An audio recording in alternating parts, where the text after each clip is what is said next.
नमस्कार, स्वागत है आपका। आप देख रहे हैं ST न्यूज भारत। वक्त हो गया राजस्थान बुलेटिन का।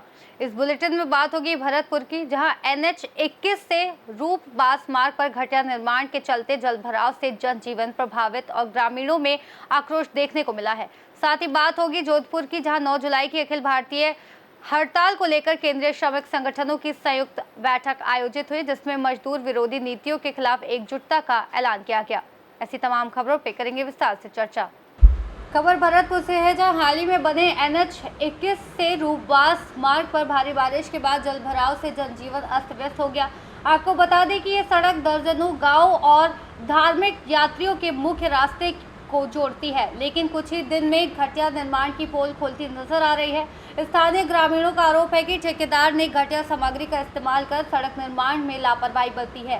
सड़क पर कई फीट तक पानी भर गया है, जिससे दोपहिया वाहन फिसल रहे हैं और वाहन बंद होकर बीच रास्ते में फंसे नजर आ रहे हैं। रोजमर्रा के यात्रियों, स्कूली बच्चों और श्रद्धालुओं को भारी परेशानियों का सामना करना पड़ रहा है। ग्रामीणों ने प्रशासन से शिकायत की है, लेकिन कोई स्थायी समाधान नहीं हुआ। अब लोगों की मांग है कि जिम्मेदार ठेकेदार पर सख्त कार्रवाई की जाए और सड़क की गुणवत्ता से दोबारा मरम्मत कराई जाए। गांव में आक्रोश बढ़ता जा रहा है और लोग विरोध प्रदर्शन की तैयारी में हैं। चेतावनी दी गई कि यदि शीघ्र कार्रवाई नहीं हुई तो बड़ा हादसा हो सकता है। भरतपुर से सीनियर संवाददाता देवेंद्र सिंह सोलंकी की रिपोर्ट।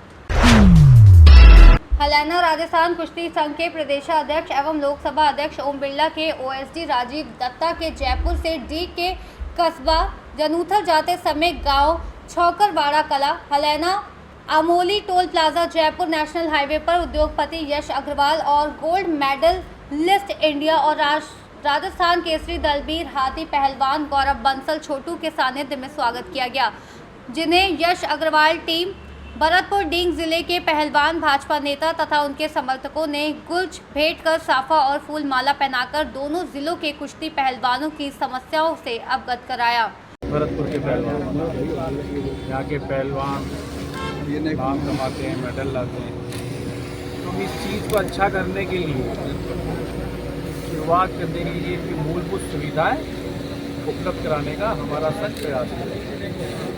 आज जिस कार्यक्रम में मैं जा रहा हूँ उसमें सबसे महत्वपूर्ण बात ये है कि हमने हमारे जो पहलवान बुजुर्ग हो जाते हैं, जो राष्ट्रीय राजस्थान केसरी रहे हैं या नेशनल खिलाड़ी रहे हैं, जिनके पास अपनी दिनचर्या या रोज़मर्रा के दवाई खुराक का कोई साधन नहीं होता, उनको हमारा संघ 10,000 पर मंथ उनको पेंशन के रूप में देता। तो ये एक वयोवृद्ध जो योजना है, जो पहलवान बेचारे असकुश कहते हैं, अपना युवा पीढ़ी को भी इस तरफ मोड़े, इस खेल की तरफ रुचि बढ़ाएं।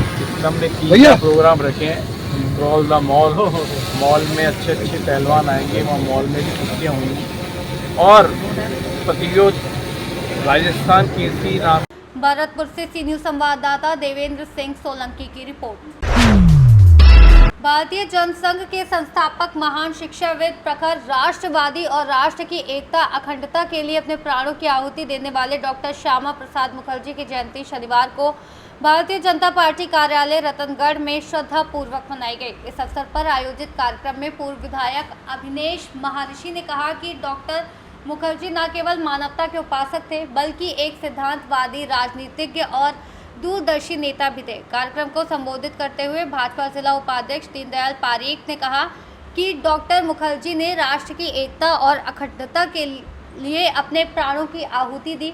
आज आवश्यकता है कि हम सब उनके बताए हुए मार्ग पर चले और राष्ट्रवाद की भावना को जन जन तक पहुंचाएं।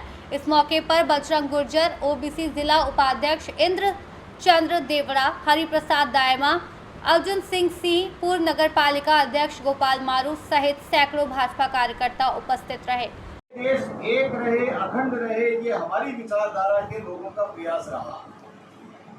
लेकिन कुछ ताकतें, जो भी उनका इंटरेस्ट रहा हो, लेकिन उन्होंने इस देश को किसी भी तरह से इसका विभाजन हो जाए, तुष्टीकरण की बात तो उसी समय से शुरू कर दी थी। जब ये देश आजाद हुआ था उसी वक्त तत्कालीन नेताओं ने अपीसमेंट की जो थ्योरी थी उसको लागू कर दिया था। कश्मीर को अलग विधान दे करके, अलग दर्जा दे करके, एक ही परिवार, 2-3 परिवारों के लोगों ने हमारी गाड़ी कमाई के पैसे को स्पेशल स्टेट का दर्जा लेकर के उस पैसे का दुरुपयोग करने का काम लगातार वहां पर किया। इस देश के झंडे को, इस तिरंगे झंडे को पैरों के तले रौंद दिया जाता था, हमारी आंखों के सामने रौंद दिया जाता था और हम कुछ कर नहीं पाते। ये भारत के सर्वोच्च न्यायालय का कानून जम्मू कश्मीर के लोग नहीं मानते थे। हमारे कानून से ऊपर कानून उनका चलता था। हमारे झंडे के साथ में वो अपना झंडा लगाते थे। और आज जिस पीओके की बात करते हैं, वो पीओके हमारा था।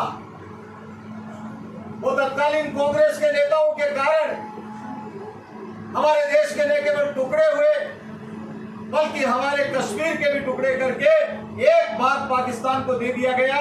ये हमारे माथे पर कलंक लगाने का काम कांग्रेस के उन लोगों ने किया। और उस कलंक को मिटाने के लिए डॉक्टर श्यामा प्रसाद मुखर्जी ने अपने प्राणों की परवाह नहीं करके, परमिट लेना पड़ता था, बिना परमिट के कहा कि मैं जाऊंगा लाल चौक के ऊपर और जाकर के मेरे देश के तिरंगे झंडे को फहराने का काम करूंगा। और वहां पर नारा लगाया कि इस देश के अंदर 2 संविधान नहीं चलेंगे, 2 निशान नहीं चलेंगे, एक संविधान रहेगा, एक झंडा रहेगा। हमारे देश के टुकड़े करने वाले लोगों को मुंह तोड़ जवाब देने का काम यदि किसी ने किया तो उसके अंदर सबसे अग्रणी भूमिका डॉक्टर श्यामा प्रसाद मुखर्जी जी की।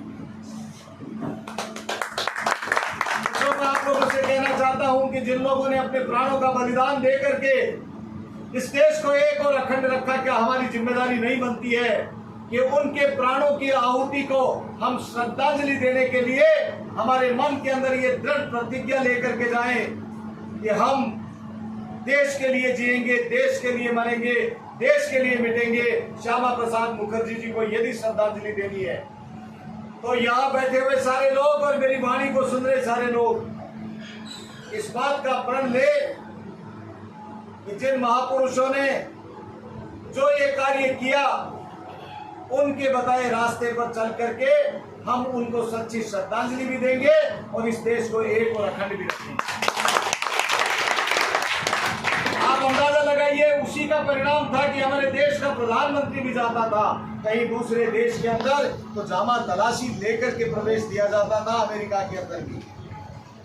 ये कमजोरी यदि किसी के कारण हुई तो वो कांग्रेस के उन तमाम नेताओं के कारण हुई। और उसी बात का विरोध करते हुए 2 गैर कांग्रेसी जो हमारी मंत्रिमंडल के अंदर जो मंत्री थे, डॉक्टर श्यामा प्रसाद मुखर्जी और डॉक्टर भीमराव अंबेडकर जी, उन्होंने इस्तीफा दे दिया।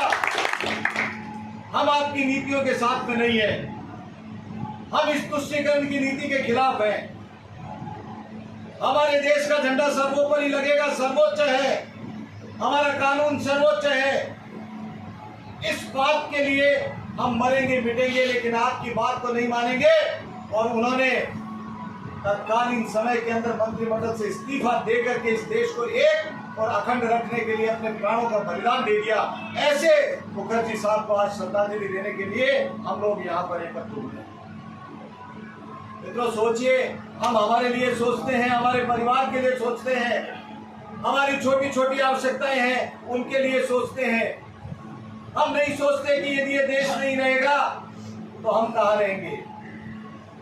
जब देश का विभाजन हुआ, आप उस कल्पना कीजिए, इतिहास के अंदर पढ़ा जाता है, आप लोगों ने उनके कई चलचित्र भी देखे होंगे, कई आपने इतिहास के पन्नों के अंदर देखा होगा किस तरह से खाना बदोश होकर के लोग आगे थे, किस तरह से लोगों को खदेड़ दिया गया था, किस तरह से वो अपना सब कुछ छोड़ छाड़ करके भाग करके हमारे यहाँ शरण लेने पर मजबूर हो गए। क्या उन लोगों ने, मैं नाम लेता हूं सीधा सीधा, ये जवाहरलाल नेहरू जी के कारण इस देश को ये बर्बादी के दिन देखने पड़े। हमारे नेता पटेल भी थे, बजरंग भाई साहब ने बताया एकीकरण का काम उन्होंने किया, लेकिन जम्मू कश्मीर को उसके साथ में नहीं मिलाने दिया।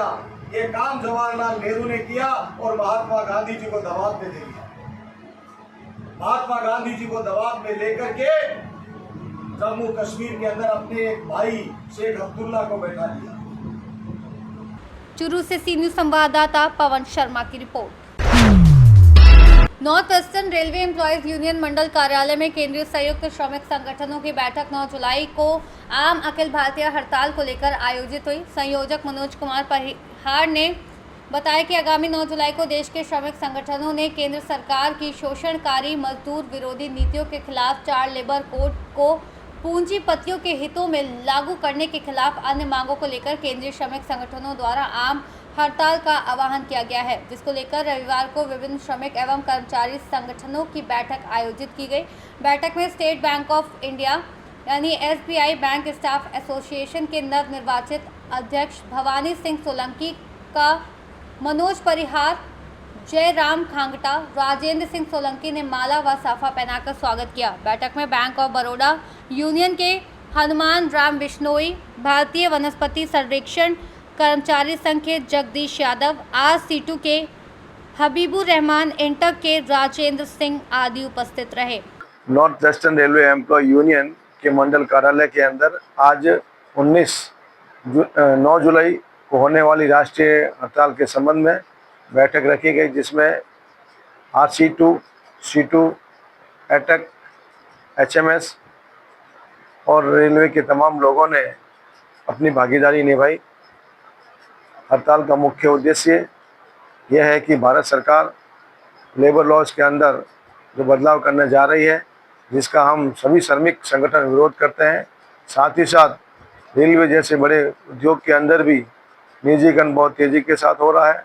साथ ही साथ पूरे देश के अंदर जो सरकार ने रोज़गार के वादे किए थे, सरकार रोज़गार देने में विफल हो रही है और उल्टा जो पद खाली पड़े हैं उनको ख़त्म करने का कार्य कर रही है। इस प्रकार जो सरकार की नीति है, इससे युवाओं का भविष्य अंधकार में चला जाएगा, हमारा शिक्षित युवा बेरोजगार हो जाएगा और निश्चित तौर पर इस प्रकार की कार्रवाई से देश के युवाओं का भविष्य सुरक्षित नहीं रहेगा। आने वाले समय के अंदर 9 जुलाई को हम हड़ताल करके विरोध के माध्यम से सरकार का ध्यान आकर्षित करने का काम करेंगे कि नए रोजगार के पद सृजित किए जाए, खाली पड़े पदों को भरा जाए, अधिक से अधिक सरकारी उपक्रम में युवाओं को सेवा करने का मौका प्रदान कराया जाए और निजीकरण का जो तेज़ी से दौर चल रहा है उसके ऊपर विराम लगाया जाए। साथ ही साथ आज देश के अंदर जिस प्रकार का वातावरण है, उस वातावरण से देश की शांति भी प्रभावित हो रही है। हम आपके माध्यम से ये कहना चाहेंगे कि 9 तारीख के हड़ताल का जो कार्यक्रम होगा, संगठन के मंडल कार्यालय से हम यहाँ से रैली के रूप में रेलवे स्टेशन से हम सहकारी भवन से होते हुए रणछोड़ जी का मंदिर, दूध मंदिर और राजीव गांधी सर्कल से मजदूर मैदान में आकर विशाल सभा को प्रदर्शित करने का काम किया जाएगा। धन्यवाद। जय हिंद। जोधपुर से सी न्यूज संवाददाता आनंद शर्मा की रिपोर्ट। इस बुलेटिन में फिलहाल इतना ही। देश और दुनिया की तमाम बड़ी जानकारियों के लिए देखते रहिए सी न्यूज भारत।